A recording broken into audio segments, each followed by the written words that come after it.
In the opening years of World War II, the German army fielded a weapon unlike anything the Allies had anticipated.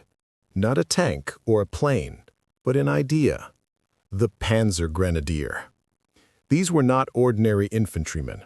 They were motorized, mechanized, and trained to operate as the armored fist's constant companion.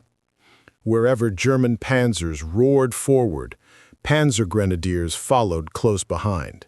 They rode in trucks, half-tracks, or occasionally clung to the rear decks of tanks themselves, ready to exploit breakthroughs and crush resistance. The doctrine had its roots in the lessons of the First World War.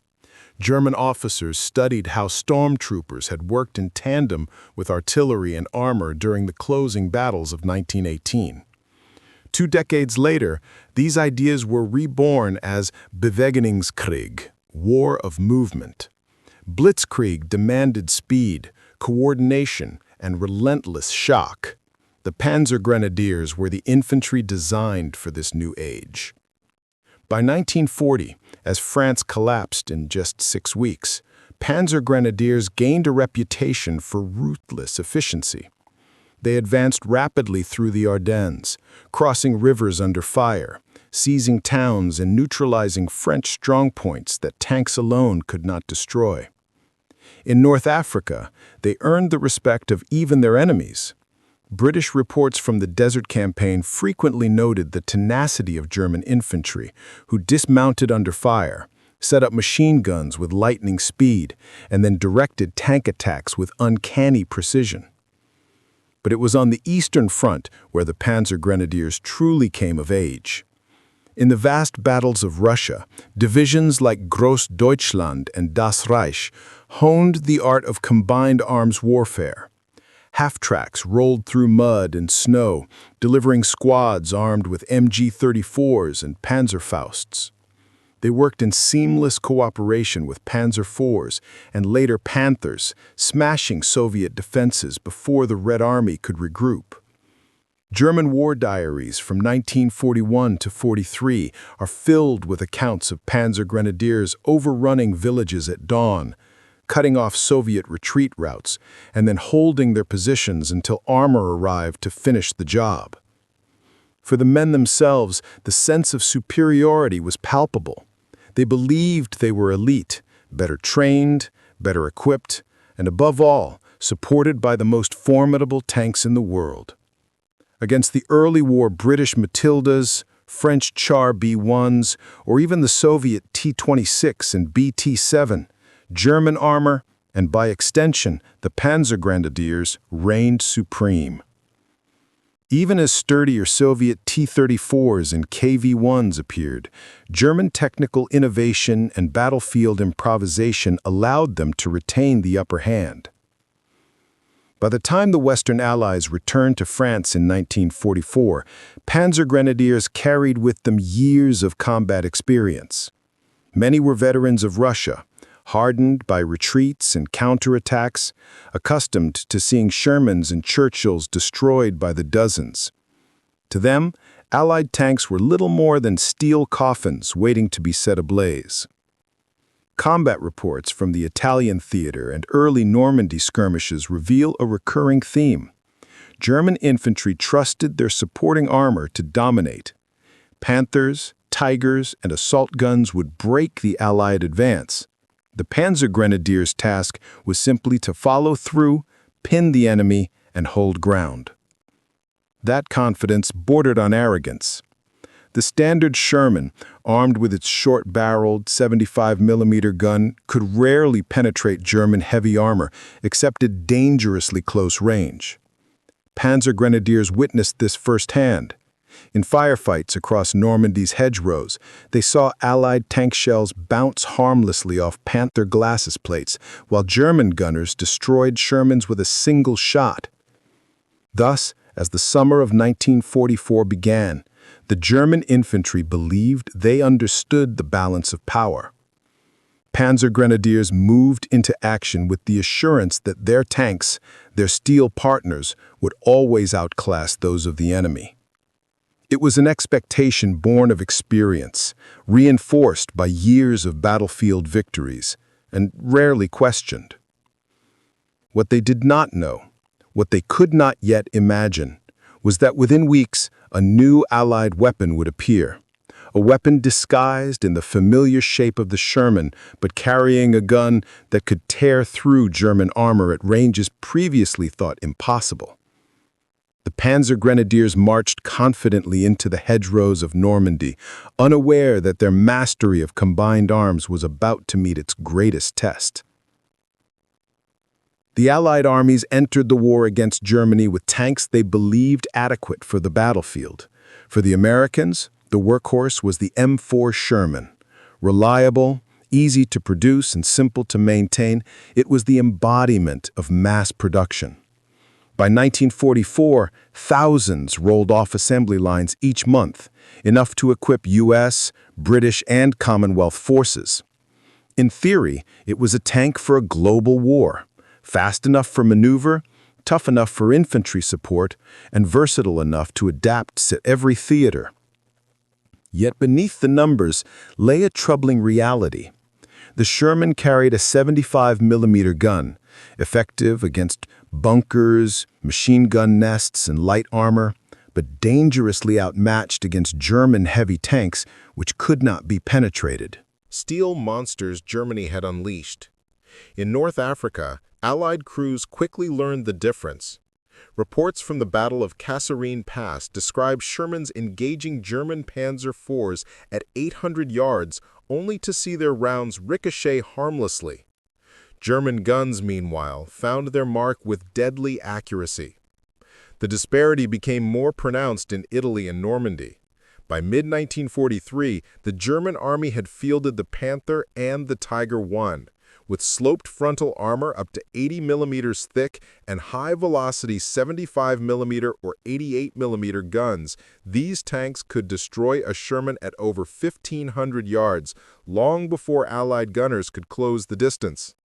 For Allied tankers, the battlefield was a deadly equation. To kill a Panther or Tiger, you had to get close, often within 500 yards, a suicidal gamble in open country. Panzergrenadiers witnessed this imbalance firsthand.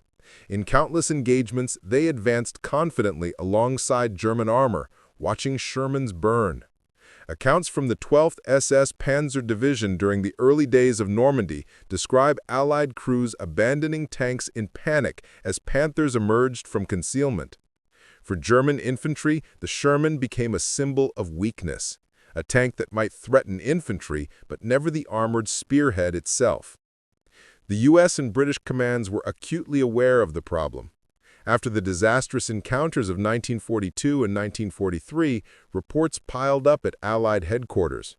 Crews demanded a gun capable of defeating German armor. American ordnance officers considered mounting a 90mm gun on the Sherman, but the project moved slowly. The British, with years of experience facing panzers in the desert, pressed for a quicker solution. The answer lay in a weapon already in service, the 17-pounder anti-tank gun. With its long barrel and powerful charge, it could penetrate the thickest German armor at ranges exceeding 1,000 yards. British gunners had proven its worth in Italy, knocking out Tigers from ambush positions. But on the battlefield, towing the massive gun was risky. Crews needed a mobile platform, something armored, something that could keep up with advancing infantry. The logical candidate was the Sherman. British engineers proposed marrying the reliable American chassis with their own gun. On paper, it seemed straightforward. In practice, it was anything but. The 17-pounder's recoil was massive. Its ammunition, longer and bulkier than the Sherman's turret could handle, posed a storage nightmare. Designers had to rotate the gun breech sideways, cut back armor plating, and even remove the radio from its usual position. Every inch of space was precious, and crews would later describe loading shells as a cramped, exhausting ordeal. But the results were undeniable. In testing grounds across England, modified Shermans, soon christened Fireflies, proved they could kill Panthers frontally, something no Allied tank had achieved before. For the first time, crews felt they had a fighting chance. But German intelligence, however, remained skeptical. Reports of an outgunned Sherman circulated in 1943 and early 1944, but many Panzer commanders dismissed them as exaggeration. After all, for years the Allies had fielded tanks inferior to German designs. Why should this be different? The stage was set for a clash that would shatter those assumptions. Panzergrenadiers, long accustomed to superiority, marched into Normandy confident that Shermans would once again crumble before their armor. They could not know that hidden among the Allied ranks were Fireflies, machines that carried not just steel, but the promise of parity. The tank problem was about to find its solution, and the Panzergrenadiers would be the first to feel its bite. The idea for the Firefly was born not in a grand design bureau, but out of desperation. By late 1943, British tank crews had grown weary of watching their Shermans fail against German armor. Every encounter with Panthers or Tigers left burning wrecks across the battlefield. Commanders knew the upcoming invasion of Western Europe would pit Allied forces directly against the Wehrmacht's best. Something had to change. The solution came from British ordnance experts determined to mount their most powerful anti-tank weapon, the 17-pounder, on the dependable Sherman chassis. The gun had already proven itself in Italy, where towed versions ambushed Tigers with lethal effect. But as effective as it was, dragging a heavy gun into position under fire was costly in lives and time. A self-propelled, armored version was the obvious answer. Technical hurdles, however, seemed insurmountable. The 17-pounder was never meant for the Sherman's turret. Its barrel was too long, its recoil too violent, and its ammunition too large. Early trials were awkward, with shells cluttering the turret floor and loaders struggling to maneuver in the cramped space. British engineers, though, were relentless. Step by step, they reconfigured the tank. They rotated the gun breech sideways to allow loaders just enough clearance. The radio was removed from the turret and relocated to an armored box welded onto the back. An improvisation crews later joked looked like a bustle. Ammunition racks were rearranged, storage cut to make room for the longer cartridges. Even then, the tank was far from comfortable. Crews later recalled bruised elbows and cramped shoulders as the price of wielding such firepower. But in the end, it worked.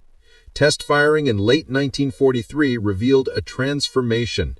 What had once been a medium tank best suited for infantry support now possessed a weapon capable of piercing even the Panther's thick frontal armor. The long barrel gave the Firefly a distinctive profile.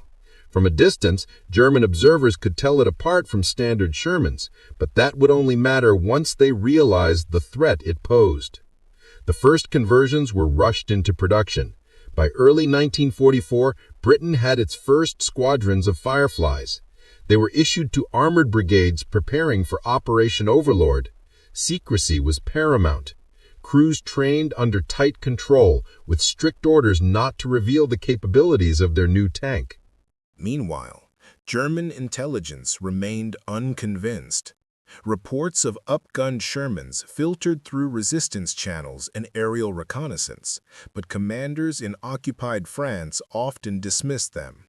Some believed they were propaganda meant to bolster Allied morale. Others assumed the Allies would take years to field such a design. After all, the Wehrmacht itself struggled to get new models like the Tiger II into full service. The men who would crew the Fireflies, however, knew the truth. British and Canadian tankers trained intensively, learning to use their new weapon not in headlong charges, but as a sniper. The Firefly's strength lay in range and accuracy. Instructors drilled crews to set up in concealed positions, ambush style, and strike at German armor before it could close the distance. Standard Shermans would draw enemy fire, while Fireflies waited, patient and deadly, to target the biggest threats. As the summer of 1944 approached, only a fraction of Allied Sherman units had Fireflies. Estimates suggest 1 in 4 or 5 tanks carried the 17-pounder. It wasn't enough to change the balance on numbers alone, but symbolically it gave Allied tankers something they hadn't felt in years: confidence. They finally had a weapon they could stand toe-to-toe with the German heavyweights. The Panzergrenadiers, on the other hand, knew nothing of this. Their training and field reports still emphasized Sherman inferiority. To them, Allied armor was predictable, weak, and vulnerable. That perception, reinforced over years of combat, was about to be shattered. In the hedgerows of Normandy, under the June sky of 1944, the Firefly would make its debut. When it did, the Panzergrenadiers would face a weapon they had never expected and never forgotten. The invasion of Normandy on June 6, 1944, marked the beginning of the greatest gamble of the war. As Allied forces poured ashore, German commanders scrambled to counter the landings. Among the divisions rushed forward were Panzergrenadiers of the 12th SS Hitlerjugend and Panzerlehr, supported by Panthers and Tigers. Their mission was simple: drive the Allies back into the sea. For the Panzergrenadiers, the battlefield seemed familiar. In the days after D-Day, they encountered Shermans in the hedgerows, and, as expected, watched German armor dominate. Reports from the early clashes tell of Shermans knocked out at will, their thin frontal armor no match for the high-velocity guns of the Panther. Infantry squads, emboldened, pushed forward with Panzerfausts and MG-42s, cutting into Allied lines. Confidence ran high. But hidden among the ordinary Shermans was a new weapon: the Firefly. Longer barreled and deadly, moved into action with deliberate secrecy. British and Canadian crews followed their training: concealment first, ambush second. In the tight bocage of Normandy, the Firefly found its perfect hunting ground. The first shocks came near Cone, where Panzergrenadiers advanced behind a screen of Panthers. As the German tanks rolled through narrow lanes, Allied Shermans engaged, but from cover, a Firefly crew held fire. They waited, measuring the distance, watching the silhouettes. At 1,200 yards, the order was given. The 17-pounder roared, and a Panther exploded in a fireball, its armor pierced through the glacis plate. German infantry hit the ground in disbelief. For years, they had seen Shermans fail to harm Panthers at such ranges. Yet here, in a single shot, the battlefield assumption collapsed. Panic rippled through the advancing column. Another Firefly, hidden behind a hedgerow, struck again. A second Panther was destroyed before its crew even spotted the source of fire. Survivor accounts from the 12th SS describe the moment vividly. One Panzergrenadier later told interrogators that the Sherman with the long gun was unlike anything they had faced. The realization spread quickly through German ranks. Some Shermans could now kill their most feared tanks head-on. These encounters were not isolated. In the battles around Villers-Bocage, Hill 112, and later during Operation Epsom, Fireflies struck from ambush with devastating effect.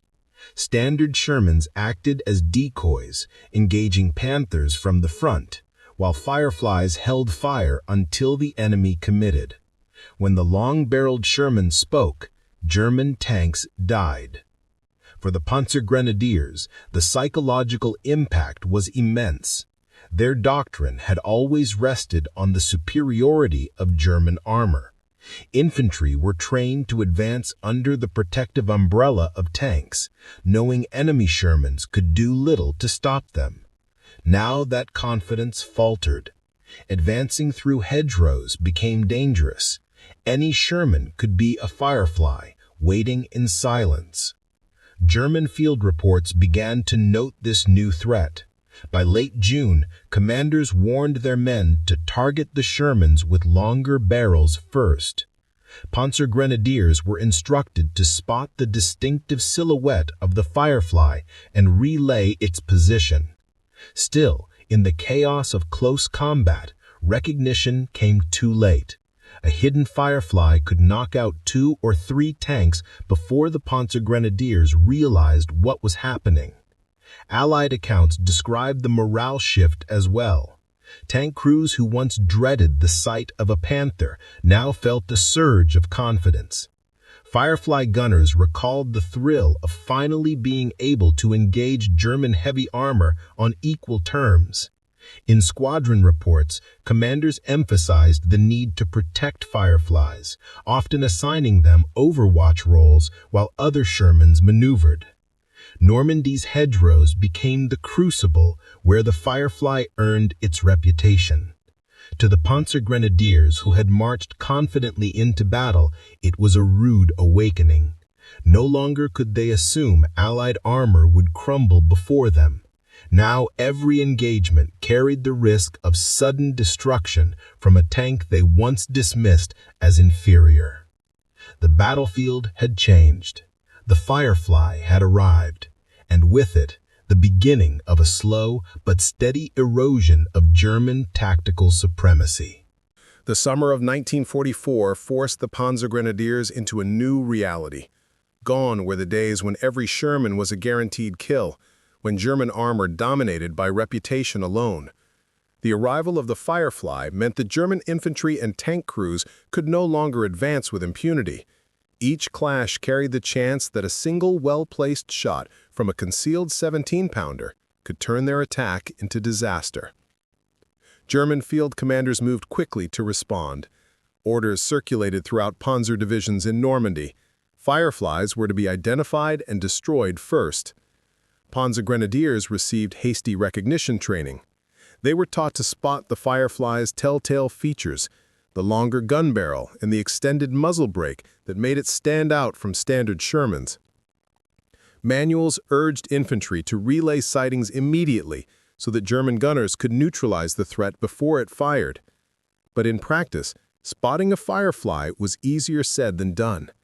In the close terrain of Normandy, hedgerows and orchards concealed Allied armor until the last moment.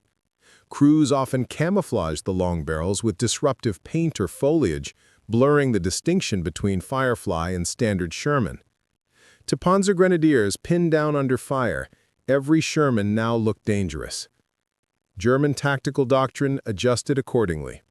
Panzergrenadiers began to rely more heavily on ambushes and smokescreens. Instead of charging forward behind tanks, they dug in, using Panzerfausts and Panzerschrecks to blunt Allied advances. When tanks were committed, they often advanced cautiously, probing for hidden Fireflies. Reports from Panzer Lehr Division describe entire columns halting in the face of suspected Firefly fire, unwilling to risk another Panther being destroyed at long range. The psychological impact was undeniable. For infantry who had long trusted German armor to clear the way, the Firefly forced hesitation. One veteran of the 2nd Panzer Division later recalled, "We no longer walked behind the tanks with confidence. Every hedgerow could hide a Sherman with the long gun. The feeling was that death could come at any moment." The Battle of Villers-Bocage became a turning point in tactical adaptation. There, in June 1944, famed Panzer ace Michael Wittmann ambushed a British column, destroying more than a dozen vehicles in minutes. But in the days that followed, Fireflies returned the favor.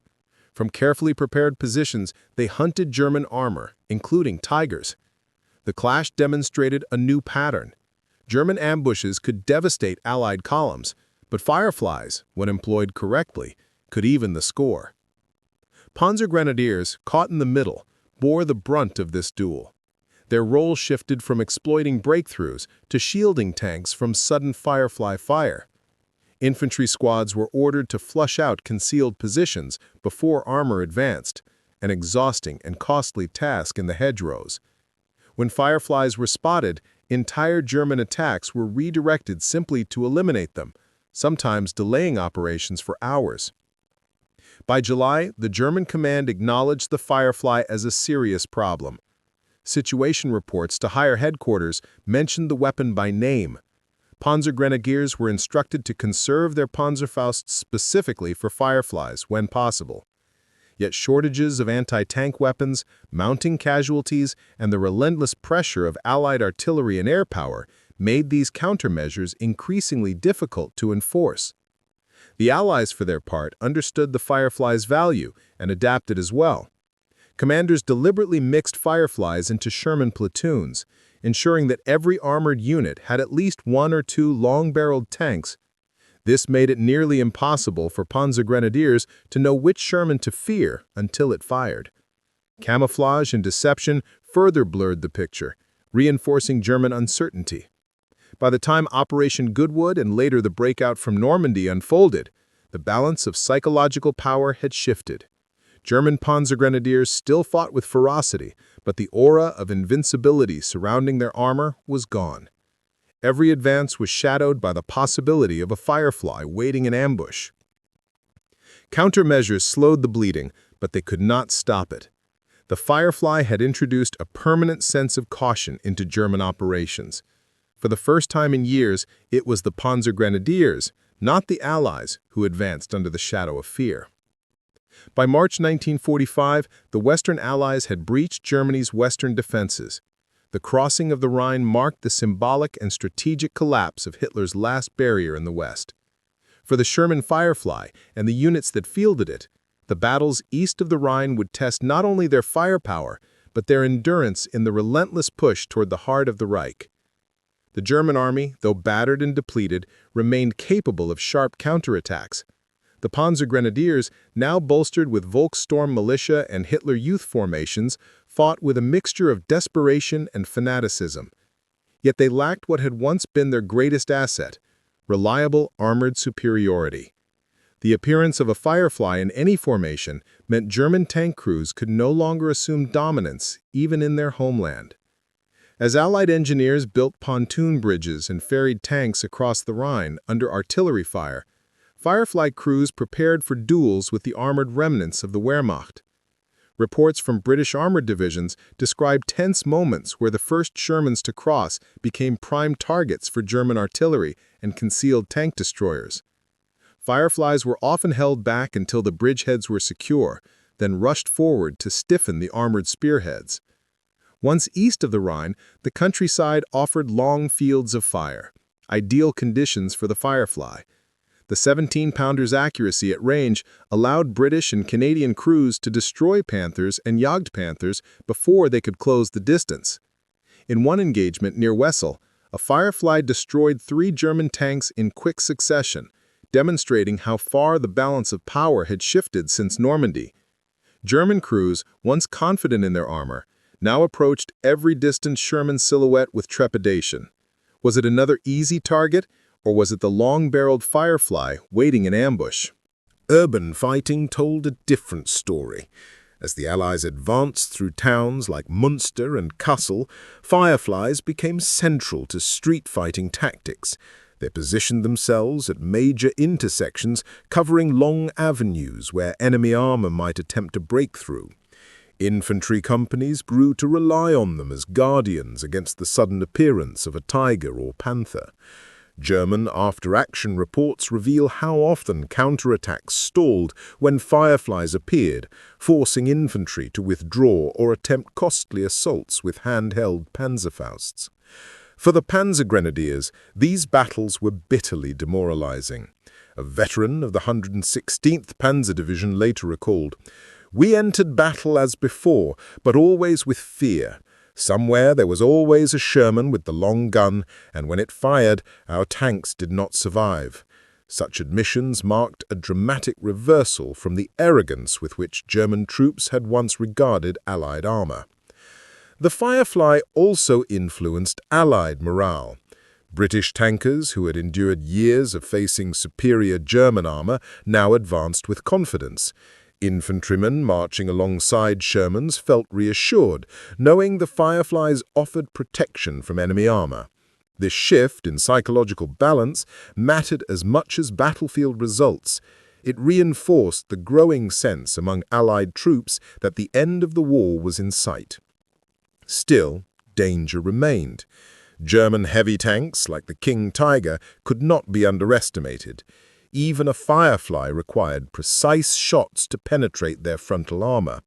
At places like Paderborn, Fireflies engaged in tense duels with the last armored reserves of the Reich, sometimes at ranges of less than 800 yards. Crews spoke of the nerve-wracking seconds as they lined up their shots, knowing that one miscalculation could end in fiery destruction. Yet again and again, the 17-pounder proved itself, knocking out even the heaviest tanks the Germans could field. By late April, as Allied forces encircled the Ruhr and surged toward the Elbe, the role of the Firefly had become clear. It was more than just another tank.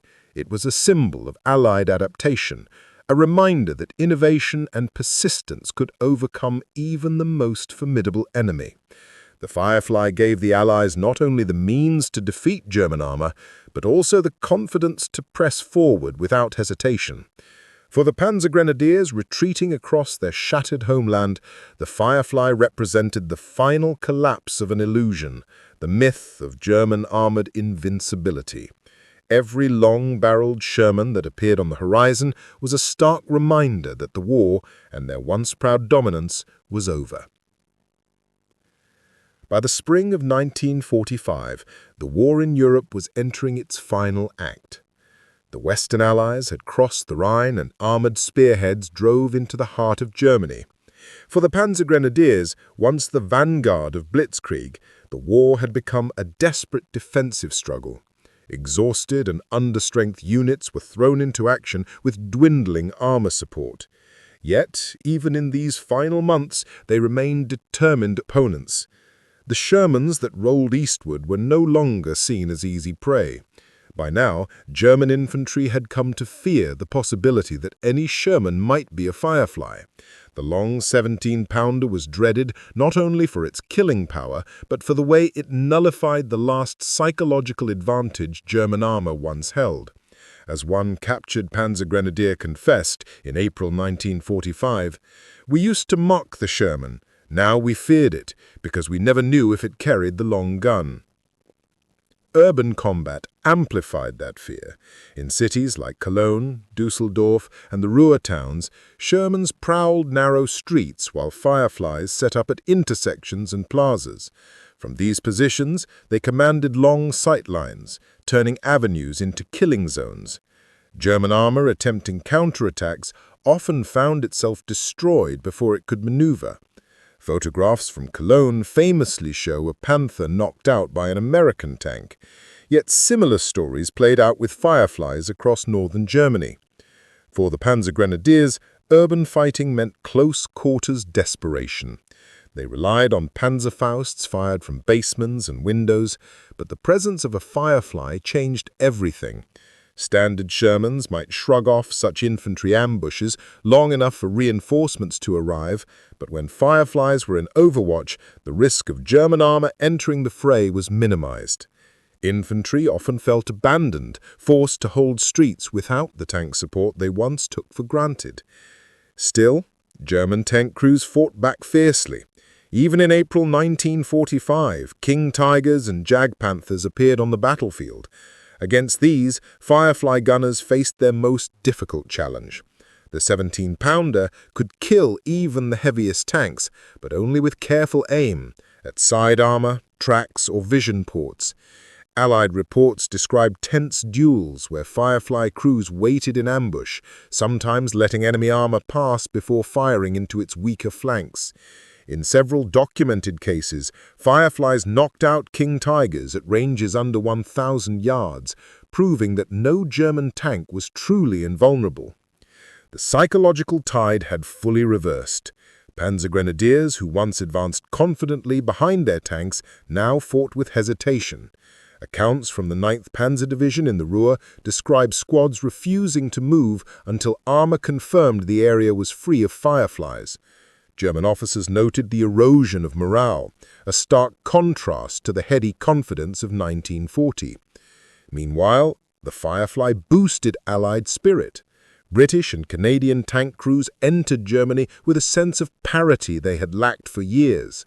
Veterans recalled the relief of knowing that if a Panther or Tiger appeared, they had a weapon that could answer. This morale advantage rippled outward, reassuring infantry who marched beside the Shermans that they were no longer outmatched. By late April, German resistance collapsed under the combined pressure of overwhelming numbers, relentless air power, and encirclements. But for the Panzergrenadiers, one bitter truth lingered. The Sherman, once ridiculed, had transformed into a machine capable of killing even the Reich's most prized tanks. The Firefly symbolized that transformation. In the ruins of German cities, Panzergrenadiers laid down their arms, many astonished by the sheer numbers of Shermans rolling past. Some prisoners commented specifically on the Firefly guns.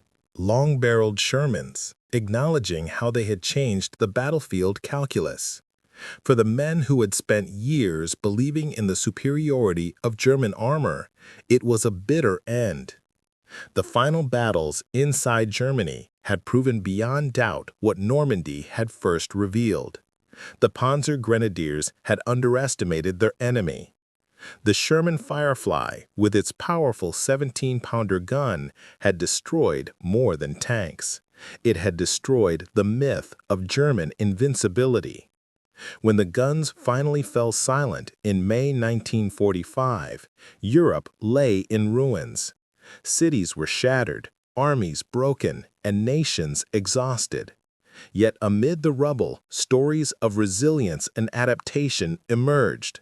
Among them, the tale of the Sherman Firefly. What began as a desperate improvisation became one of the most feared and respected Allied weapons of the war. The Firefly's true significance extended beyond the battlefield. It demonstrated how ingenuity could bridge technological gaps. The Sherman, often maligned as undergunned and overmatched, was reborn when married to the British 17-pounder. This partnership symbolized the larger Allied war effort, cooperation across national lines, improvisation under pressure, and a determination to find solutions faster than the enemy could adapt. For the German Panzergrenadiers, the Firefly remained etched in memory as the tank that robbed them of their last battlefield advantage. Post-war interrogations of Wehrmacht officers confirmed this impression. Many admitted that by mid-1944, the appearance of Fireflies in Allied units forced German commanders to alter tactics. No longer could panzers roll confidently into combat. Every hedgerow, every village street might conceal the long barrel of a Firefly waiting to strike. The statistics confirmed the impact. Allied after-action reports credited Fireflies with a substantial share of Panther and Tiger kills in Normandy, the Low Countries, and Germany. In some divisions, a third of enemy tank losses were attributed directly to these outgunned Shermans. The Firefly's success was not just in numbers destroyed, but in how it reshaped the psychology of armored warfare. German crews no longer saw Shermans as mere prey. They saw potential predators. After the war, many Fireflies remained in service. British units retained them into the late 1940s, while surplus vehicles were exported to countries like Italy and the Netherlands. Even in the early Cold War years, the Firefly could still be found guarding European frontiers, a reminder of its wartime effectiveness. For military historians, the Firefly became a case study in how rapid adaptation could turn the tide of battle. Yet the Firefly was not without flaws. Crews remembered the cramped turret, the difficulty of loading the massive shells, and the vulnerability of the Sherman chassis. The Firefly was always an interim solution, never a purpose-built tank. By the late 1940s, newer designs, like the British Centurion, would eclipse it entirely. Still, its wartime achievements ensured it a permanent place in armored history. For veterans, the memory of the Firefly carried a deeper, more personal meaning. Infantrymen who once feared German armor spoke with gratitude of the long-barreled Shermans that stood guard on battlefields from Caen to Bremen. Tank crews, many of whom had lost comrades in inferior vehicles, found pride in commanding a machine that finally gave them a fighting chance. Perhaps the most profound legacy was symbolic. The Firefly represented the collapse of German armored supremacy. For years, the Wehrmacht had enjoyed the advantage of better tanks, Panthers, Tigers, and their kin. The Firefly broke that aura. Its presence on the battlefield was proof that Allied industry, science, and determination could overcome even the most formidable weapons of the Reich. Today, restored Fireflies can still be seen in museums across Europe, their long barrels unmistakable reminders of a desperate but brilliant solution. Visitors stand before them and imagine what it must have felt like for a German Panzergrenadier to suddenly realize that the Sherman before him was not an easy target, but a deadly hunter. The war in Europe ended with Germany's unconditional surrender, but the story of the Firefly endures. It is a story of necessity turned into innovation, of soldiers who fought with what they had until engineers gave them what they needed. Above all, it is a story of balance restored, a moment when the hunter became the hunted, and the tide of battle shifted forever.